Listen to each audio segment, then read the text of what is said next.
Get him, Buck. Okay. I'm reloading, my bankroll swollen. Anyways, young Buck, man, this was interesting. I had no idea this was going on, to be honest with you. I know Buck was facing some financial issues, but this is just interesting in itself. Young Buck has been told that his catalog may be sold for about $700,000, his music catalog. An amount that the trustee in the bankruptcy case has informed him will satisfy all his outstanding debts. So he is in debt in terms of bankruptcy cases. I know Buck addressed that he did file the bankruptcy because of 50, and that, 50 was like trying to, get money out of him. And if he files bankruptcy, he doesn't have to worry about paying a lot of the stuff back. So it's kind of like the 50 Cent tactic when it comes to the whole Rick Ross and the Sleek Audio incident. According to court documents, trustee Erica Johnson submitted a court order for approval on Friday, December 7th.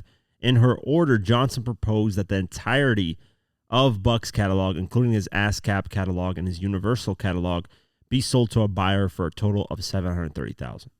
Now, imagine this buyer is 50 Cent. That would be utterly hilarious. I don't know why it would be, but 50 would rub that in his face all over, which is unfortunate, man. I think Buck and 50, just G-Unit in general, man. I always say whenever 50 disses or clowns Buck and Banks, it's corny.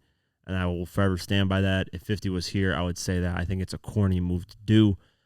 They're part of the G-Unit legacy just as much as 50 is. And I like Buck, man. I think he's a really, really cool person. Just overall, you can tell he's a genuine person. Great music, great artist. So anyway, that's a whole different thing. The purchaser, Middleton Open Season Partners, LL. Damn, Open Season Partners. What the hell? They're out here. They said it's open season on these artists. LLC will receive the rights to all the works free and clear of liens and or encumbrances. In exchange for the purchase, all of Young Buck's outstanding debts, including his past child support, this is funny right here, just random as hell, his T-Mobile bill, which is like as random as it gets, and 2 Department of Treasury liens totaling nearly $200,000 will be cleared. Despite previous reports, 50 Cent is not named as a creditor anywhere in the documents. What's more is the sale of the catalogs will still allow the Welcome to Cashville rapper to make some money, just not as much as he would if he owned the catalogs in full.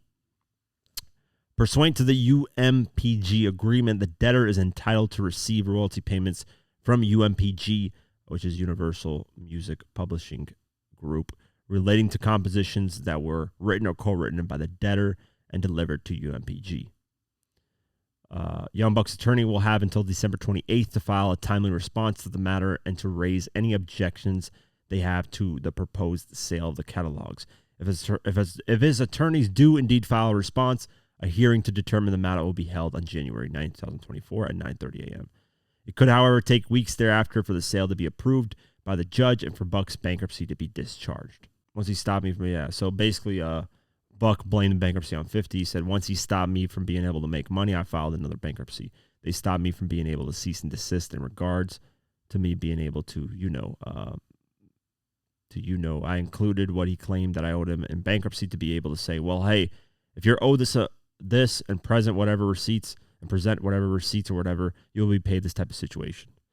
But I don't know, man, the whole money thing on the Buck thing, I think 50... based off what Buck's saying, 50 kind of did him a little bit dirty. When they did the G-Unit reunion, this was from Buck's perspective. Buck's contract had like a solo album in it, and no other artist on G-Unit had a solo album that was required. So like 50 kind of kept a Buck in a contract versus everybody else. They weren't. That's why you see Banks, Yayo, Kid releasing music like it's nothing, because they're not in a situation where Buck can release music, but all of it's 50 can just take it down if he wants to. So yeah, man, this whole beef started over a royalty thing where Buck said I'd never seen any royalties. But the funny thing about this, and the crazy thing about this, and that Buck, I don't even think Buck even realized this, or 50.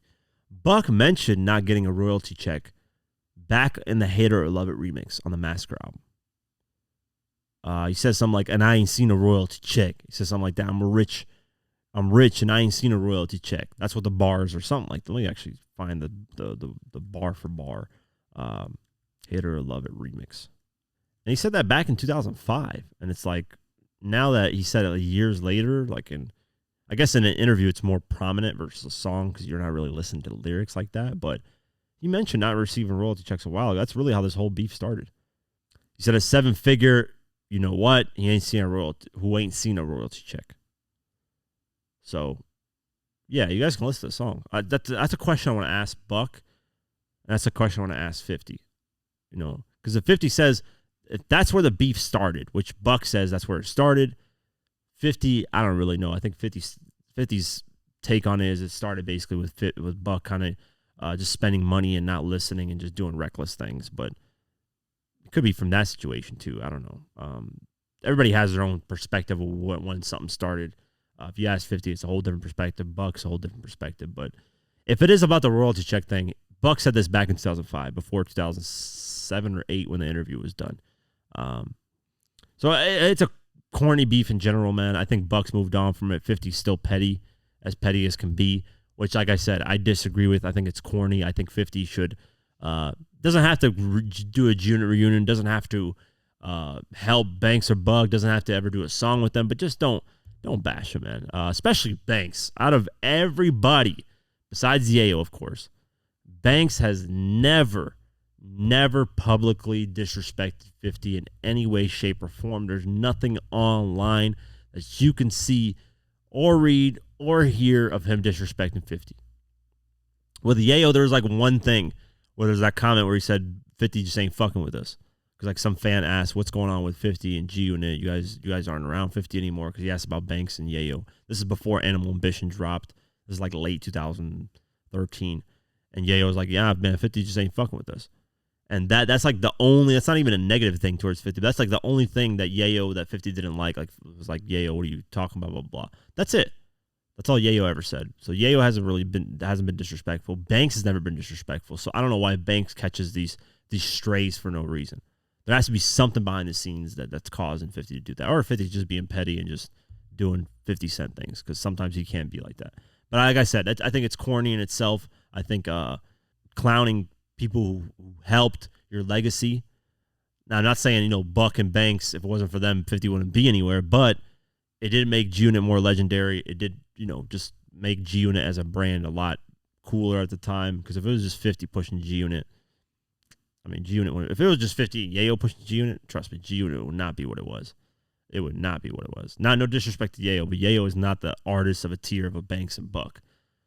Everybody that dropped the G-Unit solo album, debut album, I think it's a classic.